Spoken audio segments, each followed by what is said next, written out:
prominent global design stars gathered under one roof to celebrate the Festival of Design and Innovation called India Design Forum, a platform aimed at taking Indian design to the world.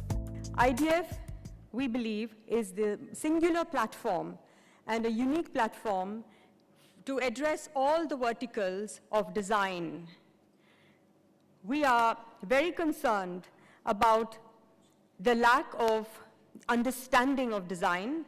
Most times, design in India is perceived as luxury, elitist, or fashion. And IDF hopes to change somewhat this perception. We believe that design has evolved to such a great degree outside of India, and bringing these amazing minds, design thought leaders, all under one roof here under IDF, we are able to give all of you an experience of where they've gone and perhaps some ideas of where we could go with what we have. The India Design Forum went beyond borders by bringing global design stars and design studios on a common platform to share ideas, innovation, and trends in design. It's about an exchange of ideas. I think that people bring a lot to the conference when they come from different backgrounds, when they come from different cultures, from different work environments, from different professions within design. Some of them are working design professionals, some of them are design academicians, some of them are design thinkers. So it's about diversity at the conference. So when people come from different parts of the world, we expect them to share with us different perspectives. It has been a thought leadership platform par excellence, hosting global designers, global design minds into India, and therefore we were delighted to partner this initiative. We feel initiatives such as the IDF gives design an organized thinking, which has been missing. The first designer to showcase the magic of design was Thomas Heatherwick, the man whose firm is credited with revamping the iconic red double-decker buses of London. Thomas unveiled the role of innovative design thinking in transforming the world around us. Humans are fascinated by the future and are hungry for progress and things to be better. And so in what we do in the studio, our only motivation is how could things be better? And that starts by looking at things and thinking, oh, that could be better, and that could be better. And so that leads to the need to find new solutions, and there's trends for calling things innovative solutions. We try to invent a new idea for each place, and so it's rooted and particular to that place. Next design showcase was a session by Punj Lloyd Group on design thinking for India. The panel discussed the need for promoting industrial design in India. I don't see the government changing on its own, but I do believe in the last few years you've had this complete upsurge of use of social media. I believe if people in colonies and cities, etc., can be given an option by saying this is what they are planning, but if you do it this way, all right, at the same cost, you can get something that is dramatically different, much better, much more suited to the local environment, and is Indian. It's not a knockoff of a HOK tabletop book, which typically you see in most of the construction you see around India. So I think we need to energize, educate, make people aware that there are options available at reasonable price points, which are not going to dent the budget of the local government or the state government or the central government. And we will, over a period of time, start seeing a better, improved, designed India around the individual. First issue or problem would be, how do we handle the society that has so many different departments? So that would be, so as you think through the problem, your actual need changes. And that's something we need to highlight in this new process, is you may start in one direction, but as you go to that direction, you'll see a lot of other issues that you need to handle. And you start thinking of that and then finally get to where you want to be. You think that everything is self-evident, and it is as it is, you cannot change it. Whereas the reality is that it has been changed over the years, and it is possible to change it. The only thing is that you have to create this awareness that change is possible. And then you need to have to make a lot of people believe in this change, And then you have to tackle it from top to down and from down to top on all levels. India has some of the best schools in the world, the technology schools, but also the business and management schools, and then the design schools. But I don't see a lot of exchange between these schools and have programs where actually a designer from one school, an engineer from other, and a student in business or management get together and learn and develop these solutions. So I would like to see more on an educational level, more collaboration between all these various disciplines and together tackle these challenges. Next up, a session by Italian designers who explained what it takes to create models of success in the area of product design. I think that one of the reasons of the success of the Italian design stays in this capability to take together, to bring together the past with the future. And this is due mostly to this capacity of combining high craft with high tech. We are very famous for lamps, furniture, but until the Second World War we were importing furniture, you know. Then we started a production because companies were investing in research, working with designers, you know. And the challenge nowadays is just to think of the real needs of people. It's time for a short break. But on the other side, fashion designer SabyaSachi Mukherjee will unveil the charm of heritage design. And you will be in a happy place.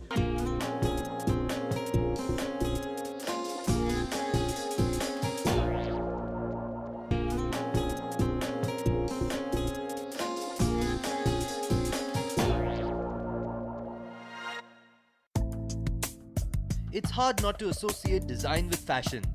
Besides architecture and industrial design, IDF had critically acclaimed fashion designer SabyaSachi Mukherjee explain the importance of heritage in global branding of Indian design.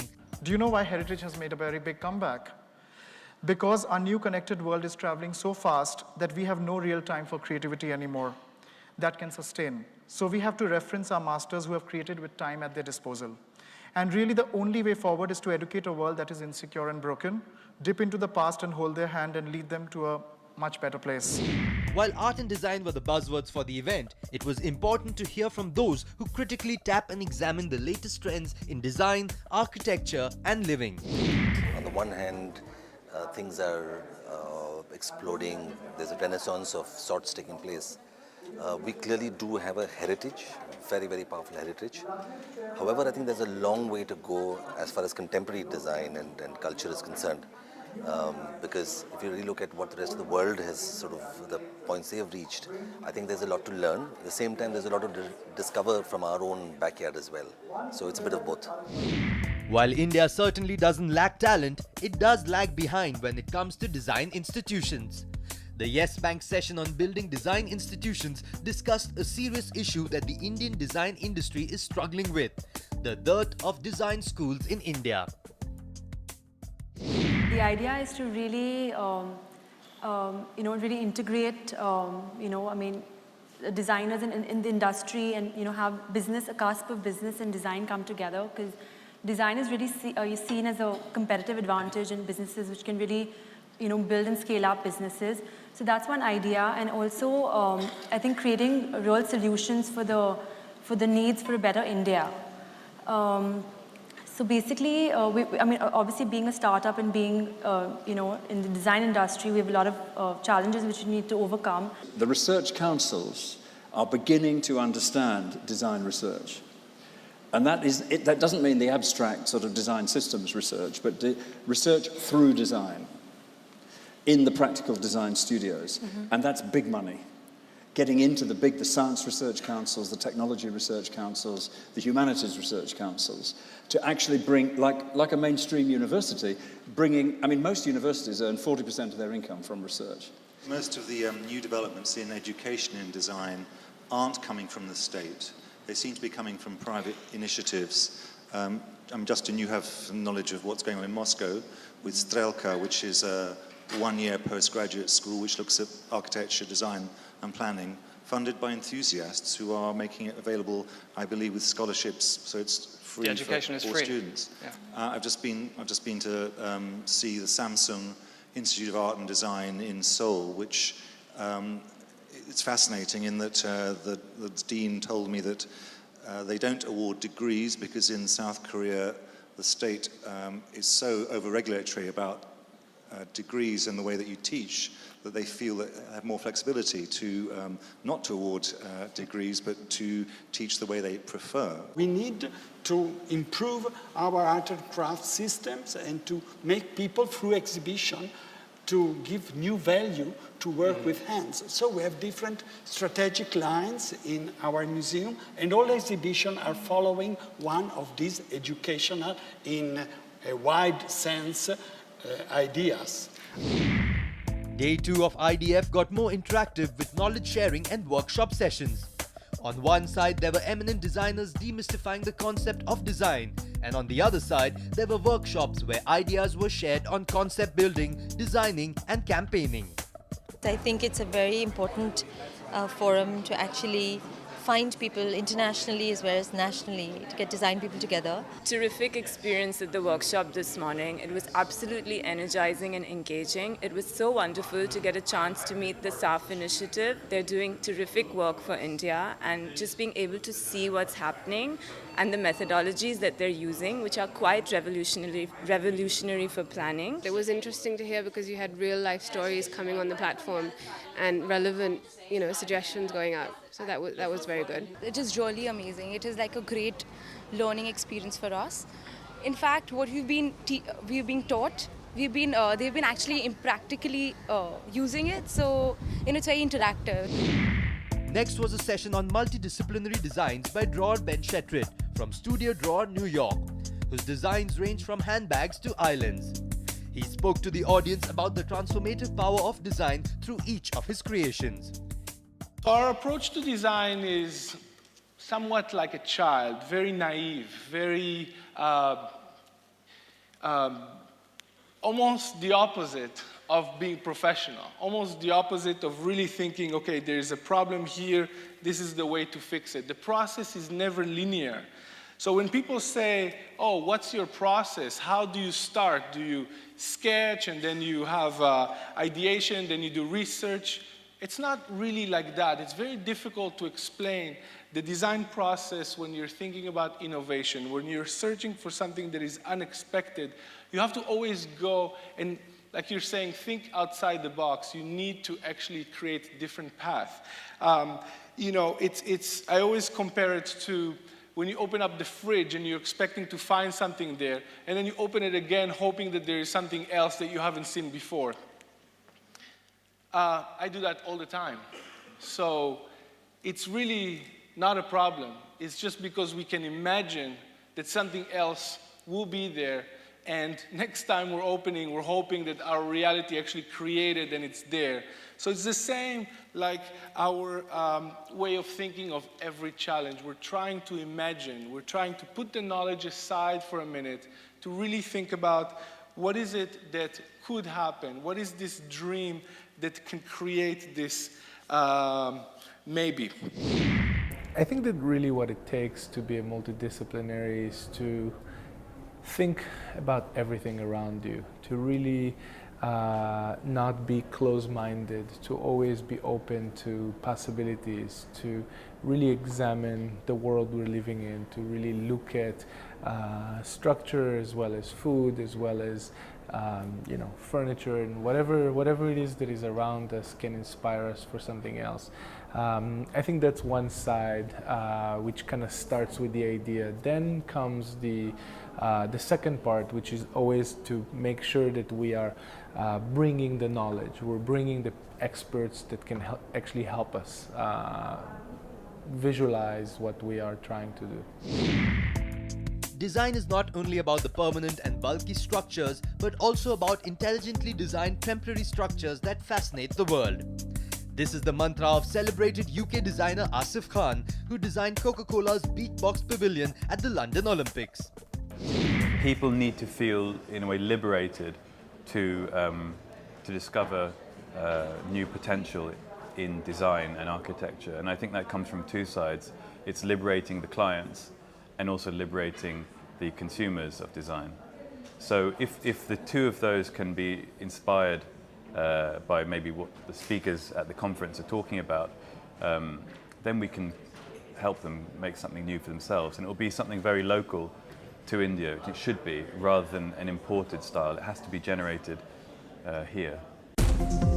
After a short break, we'll see Christian Louboutin reveal the secret of his red-soled shoes. My shoe, I have a huge attention to details.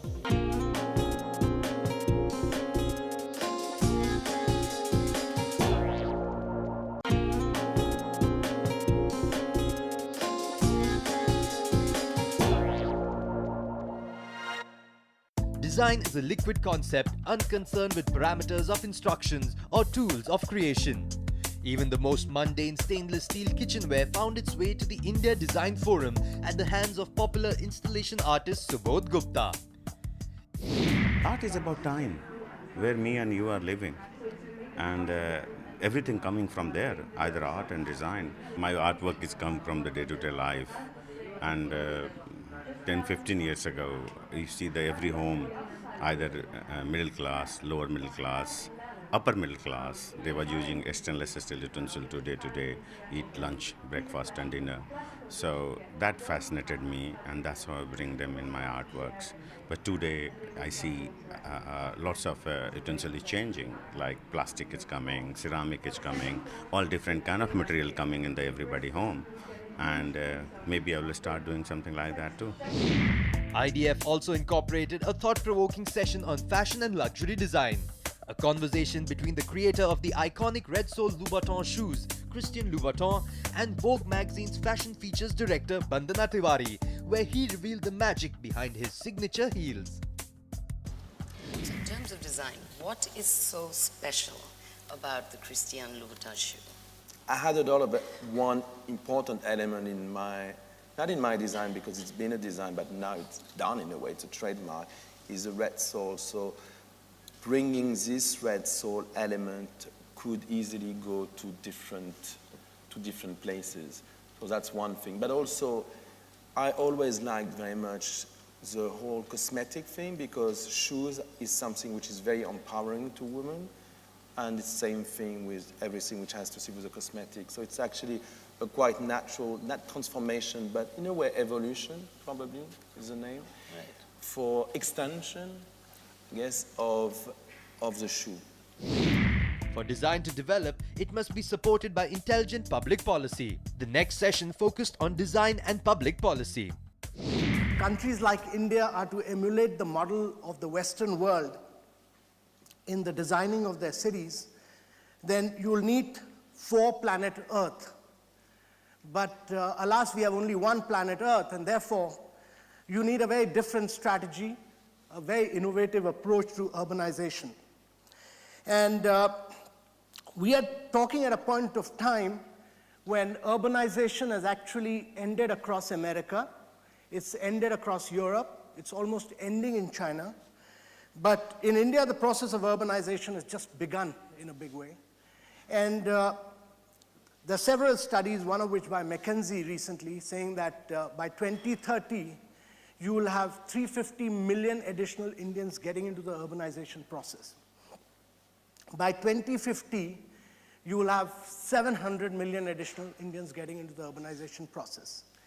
And actually, in reality, every minute in India, there are 30 Indians moving from rural areas to urban areas.